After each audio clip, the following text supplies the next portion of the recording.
ಕೆಂಡ ಸಂಪಿಗೆ ನಮ್ಮ ಕೆಂಡ ಸಂಪಿಗೆ. ಜಾನ್ವಿ, ಒಳ್ಳೆ ಪ್ರಶ್ನೆ ಕೇಳಿ ಒಳ್ಳೆ ಕೆಲಸ ಮಾಡಿದೆ. ವಿಚಾರ ಕ್ಲಿಯರ್ ಆಗ್ಬೇಕಲ್ವಾ? ರೀ, ನೀವು ಮುಂದುವರಿಸಿ. ನಾನು ನನ್ನ ಸೊಸೆಯಂದರಿಗೆ ಈ ಡಾಬನ್ನ ಹಸ್ತಾಂತರ ಮಾಡೋದಕ್ಕೆ ಅವ್ರಿಗೆ ಗೊತ್ತಿಲ್ಲದಂಗೆ ಕೆಲವೊಂದು ಪರೀಕ್ಷೆಗಳನ್ನ ಮಾಡಿದೆ. ರಿಸಲ್ಟ್ ಏನಾಯ್ತು ಅನ್ನೋದನ್ನ ನಾಳೆ ಎಲ್ರಿಗೂ ಹೇಳ್ತೀನಿ. ಆದ್ರೆ ನಾಳೆ ಬಹಳ ಮುಖ್ಯವಾದ ಒಂದು ಘಟ್ಟ ಇದೆ. ಏನು ಅಂದ್ರೆ ಈ ಡಾಬ್ ಯಾರ ಕೈಗೆ ಸೇರ್ಬೇಕು ಅನ್ನೋದು. ಅದನ್ನ ನಾನೊಬ್ಬನೇ ಆಗ್ಲಿ ನಿಮ್ಮಮ್ಮನೇ ಆಗ್ಲಿ ತೀರ್ಮಾನ ತಗೊಳಕ್ಕಾಗಲ್ಲ. ಈ ಮನೆ ಸರ್ವ ಸದಸ್ಯರು ಸೇರಿ ಏಕಕಾಲಕ್ಕೆ ತೀರ್ಮಾನ ಮಾಡಬೇಕು.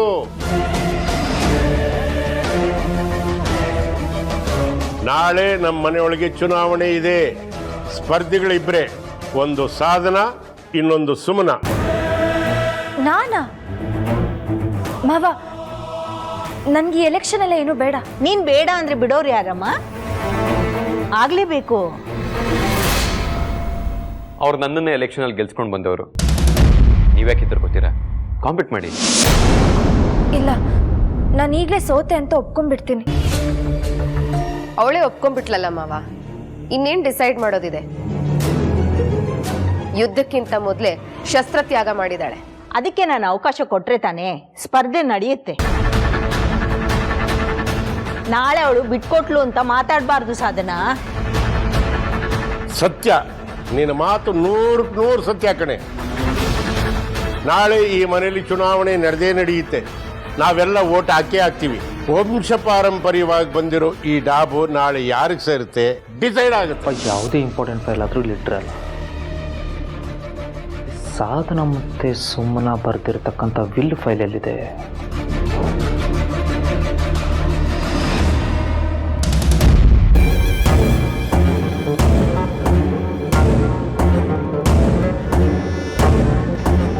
ಎಸ್, ಯಾವುದೇ ಇಂಪಾರ್ಟೆಂಟ್ ಫೈಲ್ ಇದ್ರೂ ಅಪ್ಪ ಇಲ್ಲೇ ಇಟ್ಟಿರ್ತಾರೆ.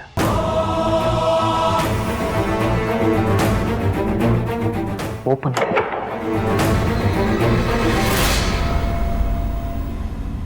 ಇಷ್ಟೊಂದು ಫೈಲ್ ಇದೆ, ಇದರಲ್ಲಿ ಯಾವುದಿರುತ್ತೆ?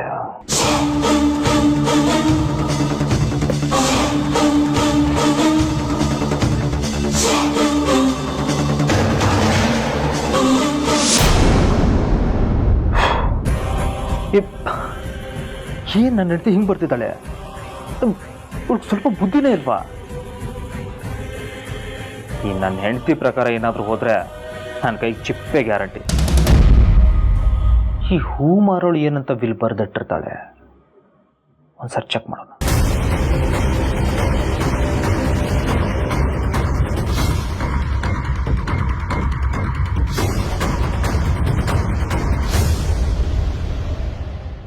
ವಾವ್, ನನ್ನ ಹೆಂಡತಿಗೆ ಇಲ್ಲದೆ ಇರೋ ಕಾಳಜಿ ಈ ಹೂ ಮಾರೋಳಿಗಿದೆ. ಯಾರಿಗೂ ಅನ್ಯಾಯ ಮಾಡಿಲ್ಲ ಇವಳು, ಅಷ್ಟು ನೀಟಾಗಿ ಆಸ್ತಿ ಬರ್ತಿದ್ದಾಳೆ. ಅದು ಅಲ್ಲದೆ ಸುಭಾಷನ್ ಹ್ಯಾಂಡ್ ಓವರ್ ನನಗೆ ಕೊಟ್ಟಿದ್ದಾಳೆ.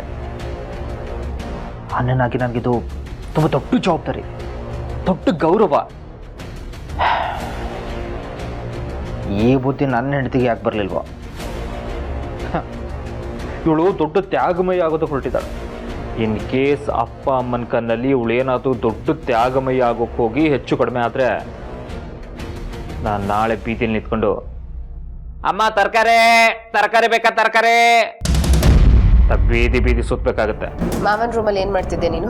ಅದು ನೀನೇನ್ ಮಾಡ್ತಾ ಇದೀಯ ಅಲ್ಲಿ?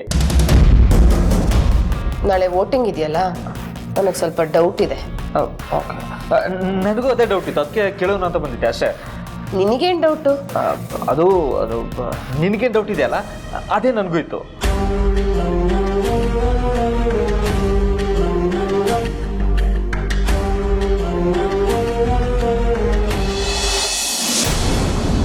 ನಾಳೆ ವೋಟಿಂಗ್, ನಿರಾಯಾಸವಾದ ಗೆಲುವು ನನ್ನ. ಆದರೂ ಯಾವುದಕ್ಕೂ ಒಂದ್ಸಲ ಕ್ರಾಸ್ ಚೆಕ್ ಮಾಡೋಣ, ಯಾರ್ಯಾರಿಗೆ ಎಷ್ಟೆಷ್ಟು ವೋಟು ಅಂತ. ಜಾನ್, ಈ ವೋಟ್ 100% ನನಗೆ. ನನ್ನ ಮುದ್ದು ಕಂದಮ್ಮ. ಇವಳ ವೋಟ್ ಹೇಳಕ್ ಬರಲ್ಲ, ಯಾಕೆಂದ್ರೆ ಆ ಹೂ ಮಾರೋಳು ಇವಳನ್ನ ಚೆನ್ನಾಗಿ ಬ್ರೈನ್ ವಾಶ್ ಮಾಡಿದಾಳೆ. ಏನಾಗುತ್ತೋ. ಆದರೂ ನಾನು ಇವಳಮ್ಮ ಅಲ್ವಾ, ನನಗೆ ವೋಟ್ ಹಾಕ್ತಾಳೆ. ಸೊ ಈ ವೋಟು ನನಗೆ. ಇನ್ನು ಸುಭಾಷ್ 80% ಇವಳ ಕಡೆಗೆ, ಇನ್ನೊಂದು 20% ನನ್ನ ಕಡೆ. ಸೊ ಈ ವೋಟ್ ಇಲ್ಲಿರಲಿ. ಇನ್ನು ಮಾವ 99% ನನ್ನ ಕಡೆ, ಇನ್ನು 1% ಅವಳ ಕಡೆಗೆ ಇರ್ಬೋದು. ಫ್ಯಾಮಿಲಿ ಪ್ರೆಸ್ಟೀಜ್ ಅಂತ ಬಂದಾಗ ನನ್ನನ್ನೇ ವಹಿಸ್ಕೊಂಡು ಮಾತಾಡ್ತಾರೆ. ಇನ್ನು ತೀರ್ಥ ಸ್ವಲ್ಪ ಮ್ಯಾನಿಪುಲೇಟ್ ಮಾಡಿದ್ರೆ ಆರಾಮಾಗಿ ನನ್ನ ಕಡೆಗೆ ಹೇಳ್ಕೋಬೋದು. ಯಾವುದಕ್ಕೂ ಇವನು ಈ ಕಡೆನೇ ಇರಲಿ.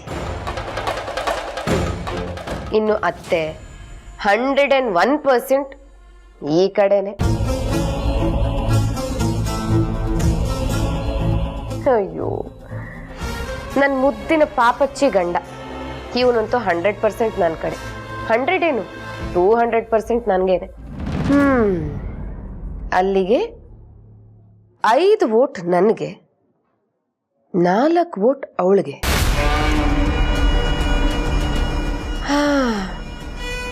ಬರೀ 1 ವೋಟಿನ ಅಂತರದಲ್ಲಿ ನನ್ನ ಗೆಲುವ? It's an insult.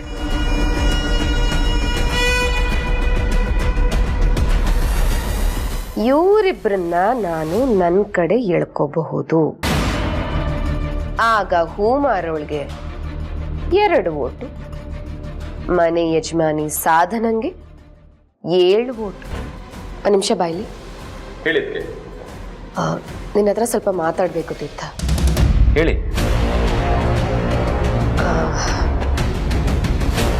It's very personal. ಏನಾಯ್ತು ಅದಕ್ಕೆ? ಏನಾದ್ರು ಇಂಪಾರ್ಟೆಂಟ್ ವಿಷಯನ? ನಾನು ಮತ್ತೆ ನಿಮ್ಮಣ್ಣ ನಮ್ಮ ಪಾಲಿನ ಆಸ್ತಿ ಕೇಳಿ ಈ ಮನೆ ಬಿಟ್ಟು ಹೋಗೋಣ ಅಂತ ಅನ್ಕೊಂಡಿದ್ದೀವಿ. ಏನ್ ಹೇಳ್ತಾ ಇದ್ದೀರಾ ಅದಕ್ಕೆ? ಏನಾಯ್ತು ನಿಮ್ಗೆ? ಮನೆ ಹೊಡಿತೀರಾ? ಇಷ್ಟು ವರ್ಷ ಇಲ್ದಿರೋ ಬುದ್ಧಿ ಈಗ ಯಾಕೆ ಬಂತು? ಅಥವಾ ಸುಮ್ಮನವ್ರು ಏನಾದ್ರು ಹೇಳಿದ್ರ? ಇಲ್ಲ, ಈ ಮನೆ ಹೊಡೆದಕ್ಕೆ ನಾನು ಬಿಡಲ್ಲ ಅದಕ್ಕೆ. ಈ ಮನೆ ಹೊಡೆದಕ್ಕೆ ನಾನು ಖಂಡಿತ ಬಿಡಲ್ಲ. ಅದು ಹೇಗಾದ್ರೂ ಯೋಚನೆ ಮಾಡ್ತೀರಾ ಅದಕ್ಕೆ? ನೋಡಿದ್ಯಾ, ನಾನು ಒಂದು ಮಾತು ಹೇಳಿದಕ್ಕೆ ನಿನ್ನಲ್ಲಿ ಎಷ್ಟು ಪ್ರಶ್ನೆಗಳು ಹುಟ್ಕೊಂಡ್ವು. 8 ವರ್ಷದಿಂದ ನಾನು ಈ ಮನೆಯಲ್ಲಿ ಸೊಸೆ. ಯಾವತ್ತಾದ್ರೂ ನಾನು ಮನೆ ಒಡೆಯೋ ಮಾತಾಡಿದಿನ ಅಥವಾ ಮನೆ ಬಿಟ್ಟು ಆಚೆ ಹೋಗೋ ಮಾತಾಡಿದಿನ ಹೇಳು? ಅಂದ್ರೆ ಈಗ ನೀವು ಹೇಳಿದ್ ನಿಮ್ಮ ಮಾತಲ್ವಾ? ಯಾರ ಮಾತು ಅದಕ್ಕೆ? ಯಾರ ಮನೆ ಹೊಡಿಬೇಕು ಅಂತ ಹೇಳಿದ್ದು? ನಾನು ಹೇಳಿದ್ರೆ ಬಹುಶಃ ನೀನು ನಂಬಲ್ವೇನು, ಆದ್ರೆ ಅದೇ ಸತ್ಯ. ಅದಕ್ಕೆ ನಾನು ನಂಬ್ತೀನಿ. ಹೇಳಿ. ಇನ್ಯಾರು? ಆ ಹೂ ಮಾರು.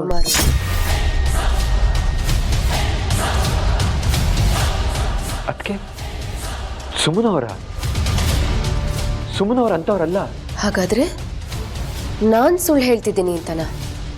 ನಾನ್ ಮನೆ ಹೊಡೆಯೋ ಕೆಲಸ ಮಾಡ್ತಿದ್ದೀನಿ ಅಂತನ? ನಾನು ಹೇಳಲಿಲ್ವಾ ತೀರ್ಥ ನೀನ್ ನಂಬಲ್ಲ ಅಂತ? ಅದು ಹಾಗಲ್ಲ ಅದಕ್ಕೆ. ಅವಳು ಅತ್ತೆಗೆ ಕಿವಿ ತುಂಬಿಸ್ತಾ ಇದ್ದಿದ್ದನ್ನ ನಾನೇ ನೋಡಿದೆ. ಅತ್ತೆ, ಈ ಮನೇಲಿ ಯಾರ್ಯಾರಿಗೆ ಏನೇನು ಪಾಲ್ ಸೇರ್ಬೇಕೋ ಅದನ್ನ ಕೊಟ್ಬಿಡಿ, ಅವಾಗ ಈ ಮನೇಲಿ ಕಿರಿಕಿರಿ ಇರೋದಿಲ್ಲ.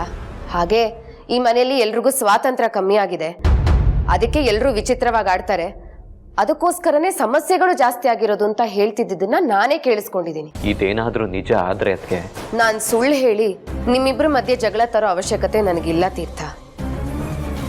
ನಿನಗೆ ಡೌಟ್ ಇದ್ರೆ ಆ ಹೂ ಮಾರೋಳ್ನೆ ಕೇಳು, ವಿಲ್ ಬರ್ಸಕ್ಕೆ ಅವಳ ಲಾಯರ್ ತಂಗಿ ಮನೆಗೆ ಹೋಗಿದ್ಲ ಇಲ್ವಾ ಅಂತ.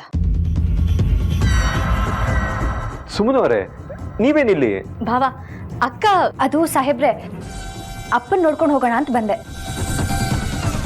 ಅವಳು ಅವಳ ತಂಗಿ ಸಪೋರ್ಟ್ ತಗೋತಿದ್ದಾಳೆ. ಆಲ್ರೆಡಿ ವಿಲ್ ರೆಡಿ ಆಗಿದೆ. ನಾವು ಕಾರಲ್ಲಿ ಬರ್ಬೇಕಾದ್ರೆ ನಿಮ್ ಕೈಯಲ್ಲೇನೋ ಫೈಲ್ ಬ್ಯಾಗ್ ತರ ಇತ್ತಲ್ಲ?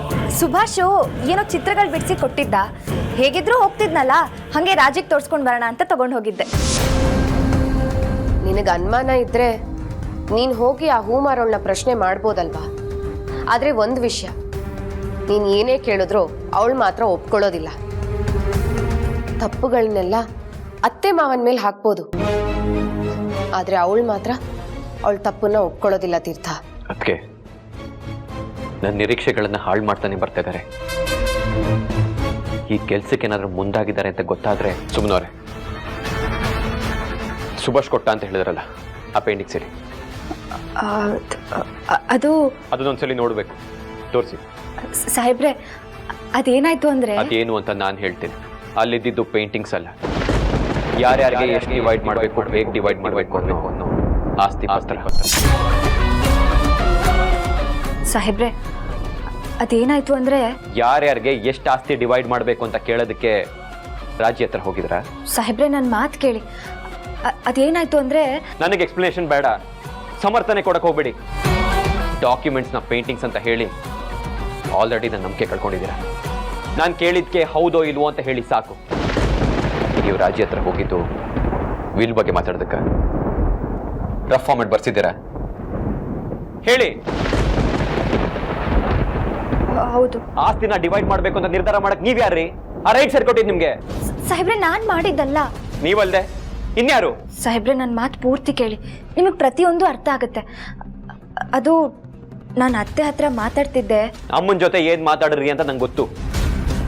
ಯಾರ್ಯಾರಿಗೆ ಎಷ್ಟು ಆಸ್ತಿ ಬರುತ್ತೋ ಅದನ್ನ ಕೊಟ್ರೆ ಮನೇಲಿ ಜಗಳ ಆಗಲ್ಲ ಅಂತ ಹೇಳಿರ್ತಾನೆ. ಇಲ್ಲ ಸಾಹೇಬ್ರೆ, ಹಾಗಲ್ಲ. ಹೌದು ಇಲ್ವೋ ಅಷ್ಟೇ ಹೇಳಿ. ಅಲ್ಲ ಸಾಹೇಬ್ರೆ. ಅಲ್ವಾ? ಹಾಗಾದ್ರೆ ನಿಮ್ಮ ಹತ್ರ ಯಾರು ಹೇಳಿ ಬರ್ಸಿದ್ರು? ಯಾರು ಯಾರು ಅಂತ ಹೇಳಿ. ಅತ್ತೆ. ಅಮ್ಮನ? ಅಮ್ಮ ಮನೆ ಹೊಡೆಯೋದಕ್ಕೆ ಹೇಳಿದ್ರ?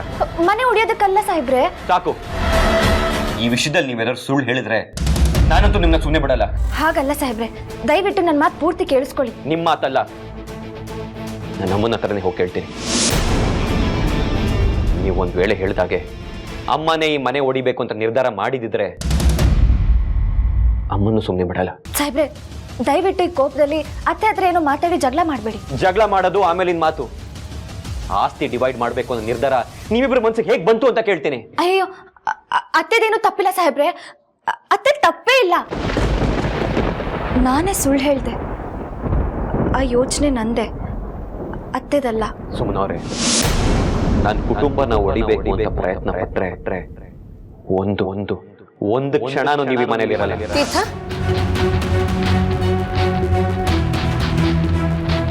ಏನಾಯ್ತು? ಅವಳು ಒಪ್ಕೊಳ್ಳಿಲ್ಲ ತಾನೆ? ಇದಕ್ಕೆಲ್ಲ ಅತ್ತೆನೇ ಕಾರಣ ಅಂತ ಹೇಳಿದ್ಲಲ್ವಾ? ಹೌದು, ಅದಕ್ಕೆ ಅಮ್ಮ ಅಂತಾನೆ ಹೇಳಿದ್ರು. ಅಮ್ಮನ ಡೈರೆಕ್ಟಾಗಿ ಕೇಳ್ತೀನಿ ಅಂತ ಹೊರಟಾಗ ನಾನೇ ಮಾಡಿದೆ ಅಂತ ಸತ್ಯ ಒಪ್ಕೊಂಡ್ರು.